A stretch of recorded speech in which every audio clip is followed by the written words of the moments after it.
ઈચ્છા તો એવી જ હોય કે આ જન્મે જ મોક્ષ થાય, પણ કદાચ સંજોગવશાત ના થયો તો આગલા ભાવમાં આ જ્ઞાન કેવી રીતે આવે સાથે ને સાથે?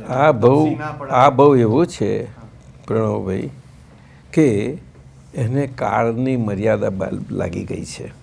શું કહ્યું? કાળની મર્યાદા. અને મોક્ષ કાળની મર્યાદાની બહારનો છે. એટલે આ કાળમાં કેમ ન થાય મને સમજ પાડો. એને ટાઈમ બાર કે આપણે, એટલે ટાઈમ બાર થઈ ગયેલો છે આટલા આ ભાવમાં.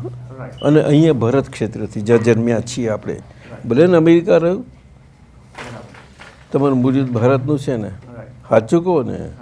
હા, તો પછી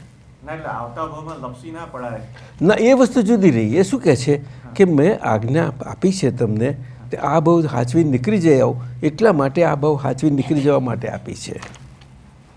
તમે એમ ના માનશો કે આજ મારી જોડે આગળ આવવાની છે, પણ આ જો હાચવીને જેટલું હાચવીને ગયા ને એ બધું જોડે આવશે. જાઓ, હવે સમજ્યા તમે? સમજદાર છો? સમજાય છે? બધાને સમજાય છે?